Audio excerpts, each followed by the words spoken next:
Hey y'all, Mason here, CNA Games, back at it, bulking up, episode 4, week 4. You can already tell I'm not happy. We'll talk about it. Let's look at the numbers though. We gotta do the little recap like we always do. Let's see, can you see it? Can you see it? 68,593. We were closer to 70, and we've had some instances that we have had to resolve. So we had to slow down a little bit since we had to do Modern Horizons 3. Speaking of, singles doing very, very well with that set. Pre-orders very, very good, very, very high, and yeah, demand for the set it's been impressive, especially for the cards. So that's awesome. That's always good to see. Man, Magic being able to be opened and you know, have a little decent kickback for that. We pulled a serialized card, so that was sick. An old Mog, which is the one that you kind of the one you want to get, so that's cool. But yeah, otherwise, MH3 still product is, I mean, it is what it is. You know, not exactly fast movers there, but the cards within and the single prices are. They did a V slope for the price of the cards. It's just you know, the demand for the singles versus what's being opened is just not there, and causing these prices just to skyrocket on a lot of this more rare niche stuff. It's yeah, there's a lot of good cards, but a lot of it's hard to find. So that's MH3. We're gonna see how it does. If there's any sort of restocks or reprints or anything like that. So I'm trying to get my stand figured out, so I can put you guys down and do my little chat. So, what has me so upset? What am I doing? What's going on? Let's go right here. How's this? How's this for a view? Decent? So, got the email this week from TCGPlayer saying that our numbers of discrepancies is too high. We have 30 days or we will be removed from the program. So, yeah, definitely put the fear of God in us a little bit. The way that this business is structured, we can't lose direct. We just can't. The way that we sell cards, the way that we have structured this side of the store, let alone the entire business, really, as far as things coming in and out from a day-to-day, week-to-week basis.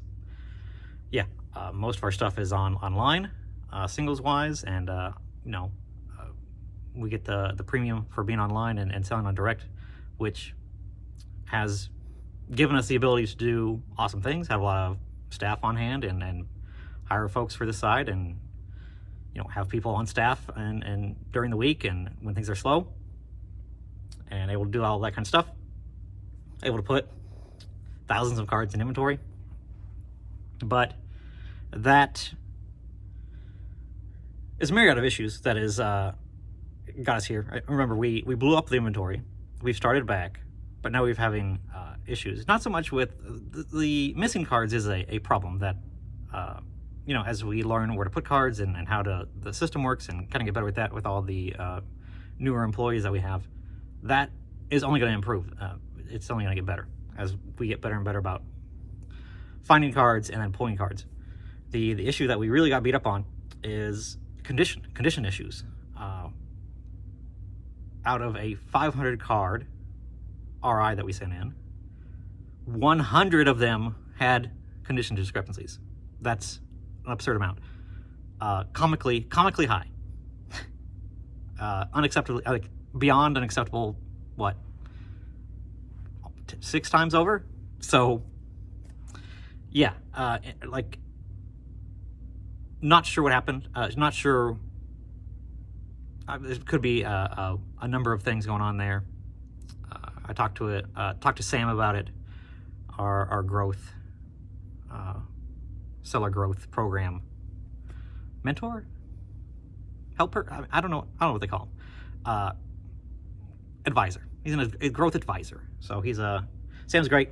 I already talked about Sam a lot, but it's just going over stuff with him, trying to figure out what we can do, what numbers are looking like down to the T, putting them in like a graph, a chart that we can see and like see, okay, this is where we were.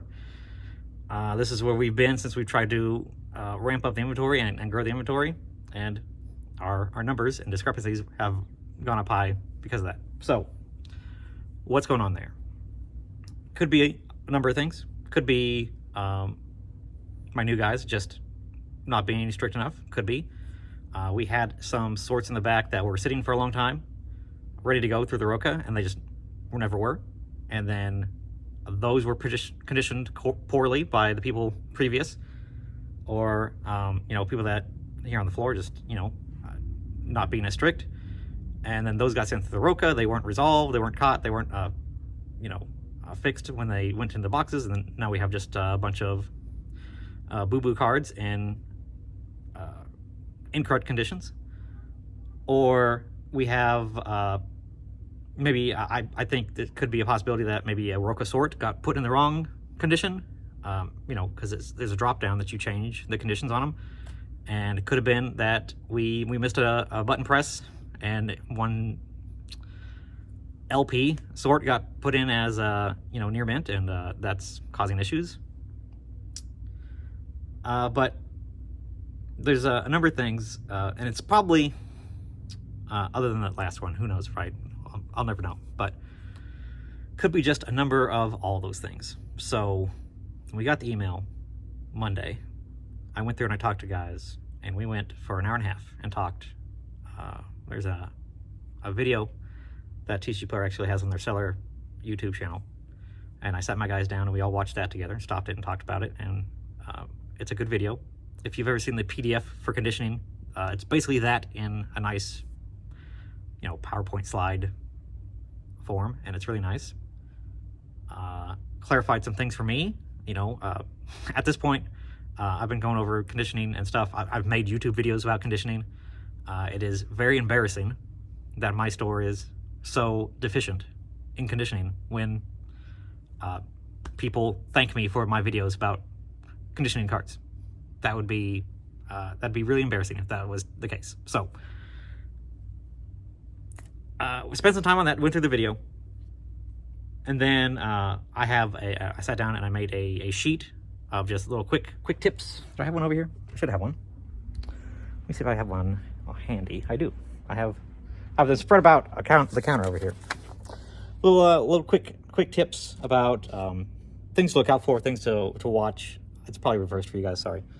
But it's got charts and graphs and things for all my guys. The points values, how many points are acceptable in moderately played versus, HP versus damage, that kind of stuff. Just little quick tip guides and stuff that we've been messing up, because we were able to print out what they call a discrepancy report. And we went through that and saw where we were having issues. And basically, there's only a couple sets.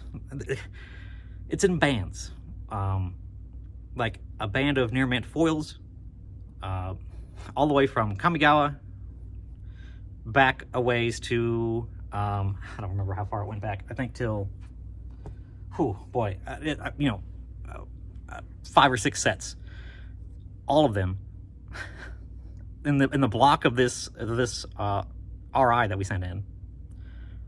Most of them were condition issues. Versus, you should not have any condition issues, but they were clumped together. So I'm trying to make sense of that and trying to see what could be the cause of that. So we're going back through and we're going through and we're going and using that information and that data. After we talked about and went through the quick tips and watched the video and all that stuff, my guys, I had them go through near mint, LP, near mint foil, LP foil, and for all these, wherever the problem areas were, in based off that really bad RI that we sent in, went through and we basically condition audited all those cards. We pulled out over 500 cards and pulled them out and put them to be sorted back by the Rocas at different conditions. So yeah, definitely again, who knows, a myriad of all those issues together causing this to happen.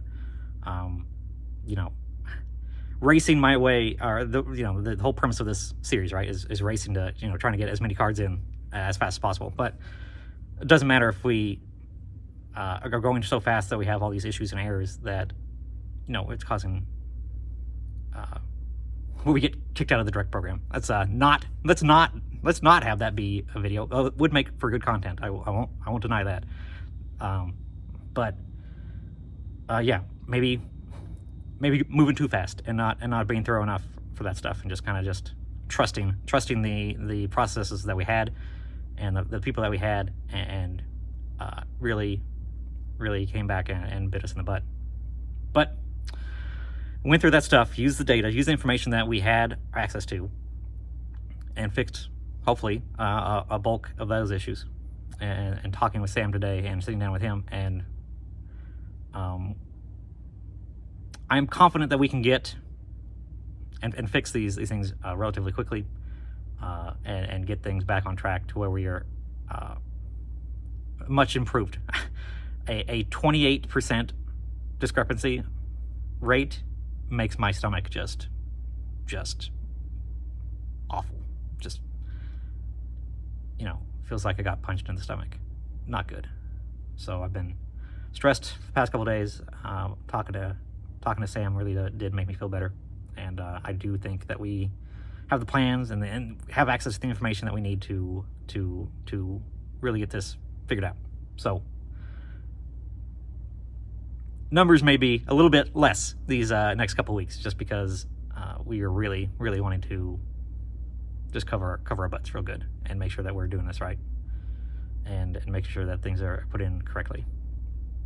Luckily, MH3 just hit, and all that stuff is going on to RIs as well right now, so that stuff should help our numbers, because fingers crossed we did all that correctly, and not having as many issues there. And shipping the pre-orders, we had probably 150 pre-orders that we had to ship ourselves, which is unusual for us. We don't normally have that many. Shipping that stuff out and filling those orders, we actually did very good. As far as missing cards, there's a couple that had issues, but yeah, other than that, we've been doing pretty good on that front. So that should help our numbers and look really good. Again, not so much missing cards as much as it is just the condition issues. So really having to crack down on that, make that better, and if we can get those in line with the same amount of discrepancies of there's some missing cards, which is just a handful, 5-6 out of a 500 car RI. That's okay. It's not great, but it's okay. Hopefully we can be well on our way and good to go in the next 30 days. It's like I told Sam when we were talking. It's like, until you look at the numbers and look at it, and you're like, wow, I wouldn't even really considered these numbers being crazy, especially when it's condition issues and you get a bunch back, and you're like, oh, okay, well, maybe this is just a bunch of RIs altogether, right? I wouldn't have even thought to look at the numbers after the fact and been like, oh crap, this is a huge amount of discrepancies. And it's costing us money. We get charged for the difference because they have to go and source that card to replenish their inventory that we didn't. So we get punished every time. So that hurts as well, because we're having to pay for near mint cards at whatever the rate that they are, whether it's higher or lower that we sold. We get punished for the difference. So that sucks. That's a huge chunk of money when it's a quarter of your RI that you sent in. So that's the main focus this week, and going forward is really hammering down condition and getting that just as close to zero as possible, because we absolutely need to be better about it. And yeah, direct is too vital to the business to lose. So that is the current game plan. That's what we're doing currently. I did not expect to inject drama in the series, but here we are. We are on the clock to fix our issues.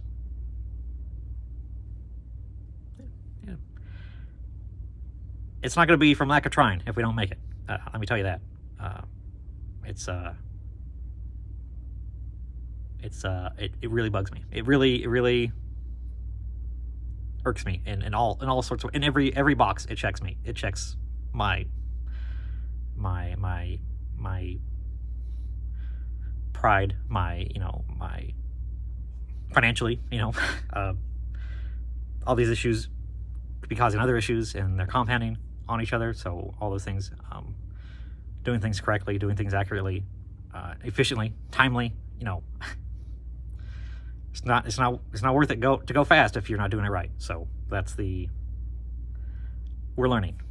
This is life. This is the program, right? This is direct, and this is owning a business, is trying to get better, not just faster, but better. Thanks, guys. Appreciate you watching. Thanks for letting me rant for 15 minutes. Appreciate y'all watching. We'll see you guys next week, and we'll go over the numbers again and see how we're doing.